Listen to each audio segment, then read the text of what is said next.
The words we use can either build others up or tear them down. I'm an idiot! You're an idiot! As Christian husbands, God calls us to protect, provide, and lead our families. Not only with strength, but with encouragement and love too. Hello, I'm Martin from InstructAndGrow.com, where we help Christian men discover biblical masculinity in a confused world. Today, we're diving into what it means to encourage your wife, not just occasionally, but daily, consistently, and biblically. So, if you're ready to strengthen your marriage by encouraging your wife, then let's go.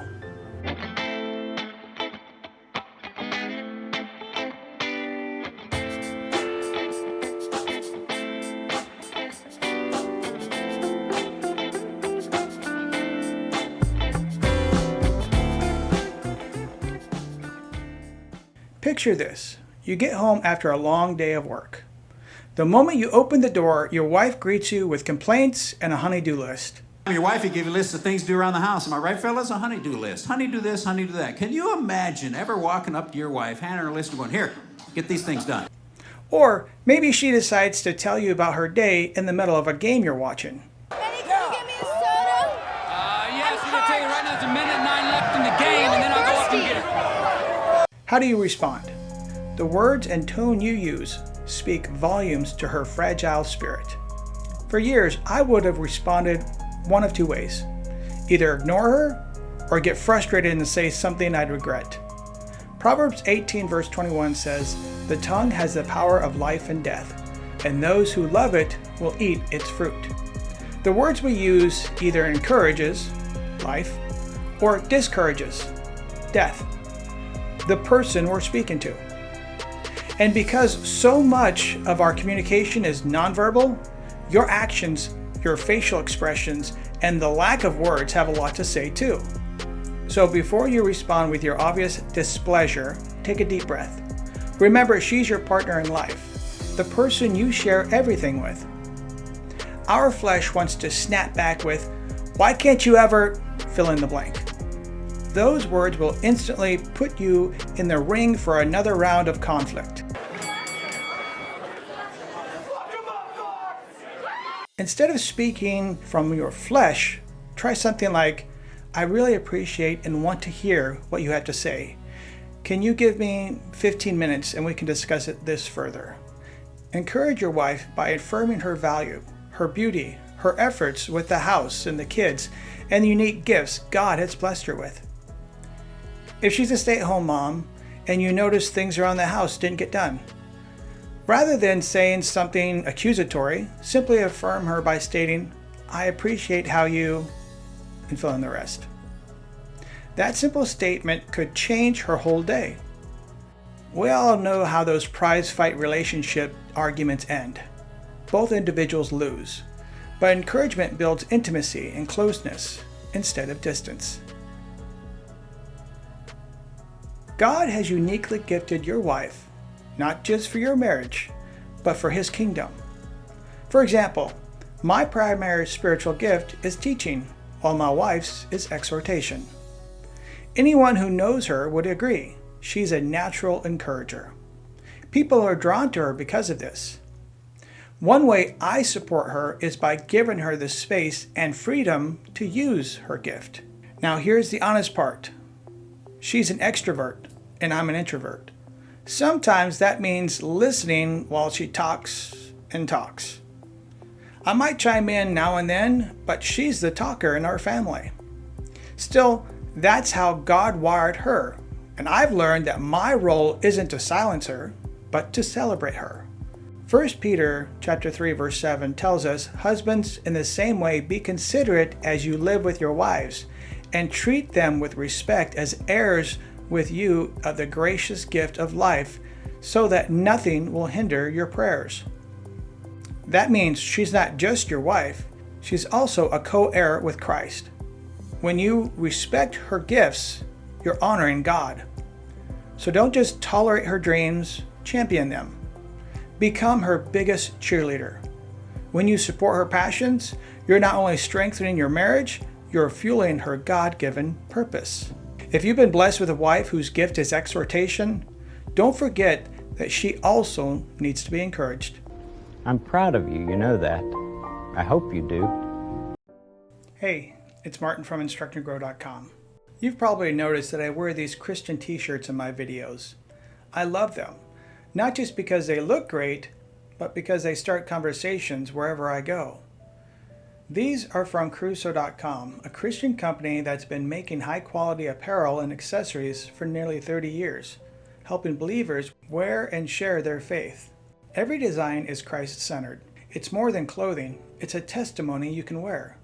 From bold tees that declares God's truth to caps, mugs, jewelry, and more, Caruso has something for every believer who wants to shine their light.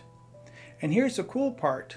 When you order through my affiliate link, you're not only getting something awesome, you're also supporting my ministry and the content I create to encourage Christian men and families. So, if you like the shirt you see me wearing, head over to Caruso.com through the link below.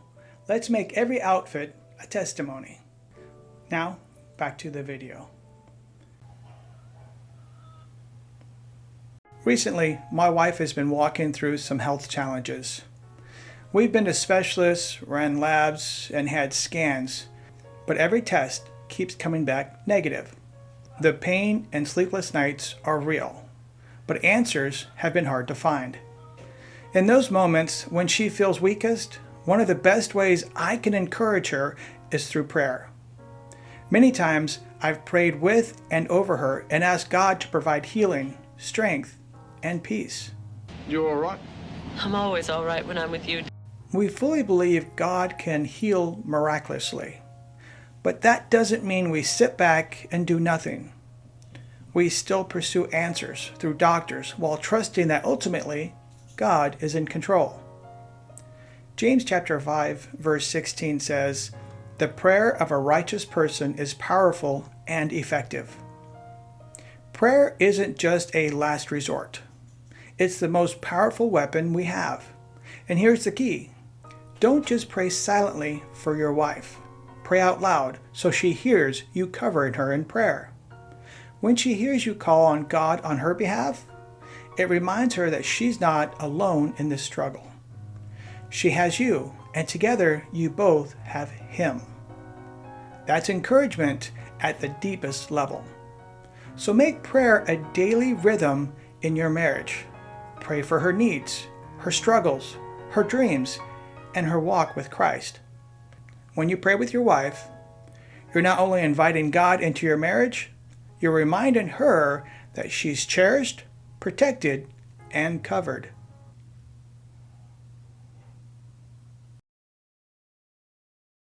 As men, we're problem solvers.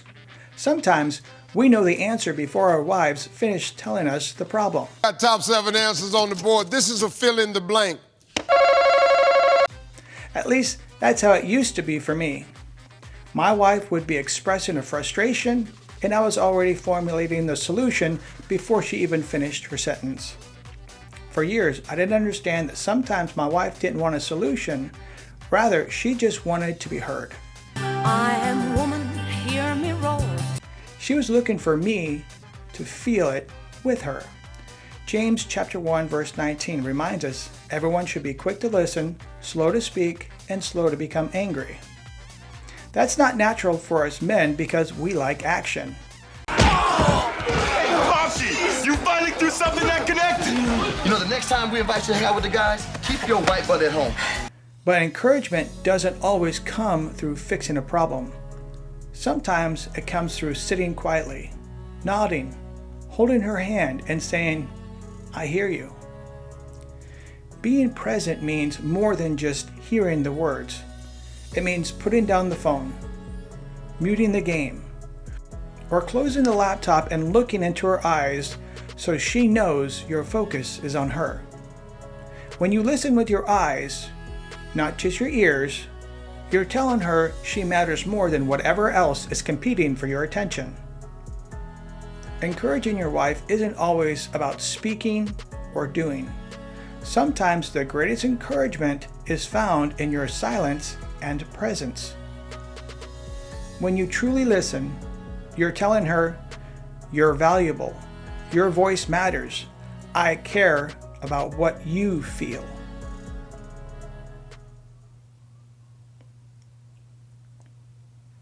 Men are stronger than women in many ways. This is most evident when it comes to physical strength. This isn't about hate, this is about identities do not play sports, bodies play sports. And Leah Thomas will always have a male body. That strength could be used to dominate, intimidate, or even silence our wives. But as Christian husbands, we know that God didn't design marriage for domination. No, He designed it for love and partnership. God designed women to be our helpers. Genesis chapter 2 verse 18 tells us that God gave man a helper suitable for him, not a servant to be ordered around. Ephesians 5 verses 28 and 29 says, "In the same way, husbands ought to love their wives as their own bodies. He who loves his wife loves himself. After all, no one ever hated their own body, but they feed and care for their body, just as Christ does the church." That means the way we treat our wives is a direct reflection of how we understand God's calling as husbands. Satisfied? Not for years. True leadership isn't harsh, it's sacrificial. It's about using the strength God gave us to create safety and stability for our wives, not fear or control. It should bring rest, not anxiety. Our wives should feel more loved, more secured, and more valued because of our leadership. I feel like a rich man. You are a rich man. You have a strong faith, children that love you. Yeah, and a wife that adores you. They should never have to feel diminished by it. Choose patience when frustration rises. Choose to serve when you'd rather be served. And choose to protect her heart even in moments of conflict. Gentle strength doesn't mean weakness. It means loving your wife the way Christ loves his bride, the church. True masculinity isn't about proving how strong you are. It's about using your God-given strength to protect, to cherish, and to lead your wife closer to Christ. That's how encouragement comes alive in marriage. Here's your challenge. This week, I challenge you to implement one area each day. Speaking words of life, supporting her gifts and dreams, praying with and for her, listening, and gentle leadership, until you've intentionally encouraged your wife with each of them. And then let this become part of your daily interaction with her. Men, our wives are not just our partners. They're God's daughters entrusted to us. When we encourage them, we reflect Christ's love for his bride. True strength isn't about domination, it's about devotion. It is absolutely inexcusable for a man who follows Christ to stop loving his wife. It's a choice. It's an act of the will. And we walk away because we don't have a biblical worldview. Building a strong Christ-centered marriage requires dedication, prayer, and the resolve to get through the tough times together. If this video challenged or encouraged you, hit that like button, subscribe for more practical insights, and share it with another brother in Christ who might need it. And if there was something in this video that you liked, disliked, or would like me to cover in the future, please let me know in the comments below. For more resources on leading your family with faith while battling the obstacles of life, please visit www.instructandgrow.com. As men of God, may we continue to lead with love, live with courage, and never forget that Jesus is the ultimate picture of what biblical masculinity looks like.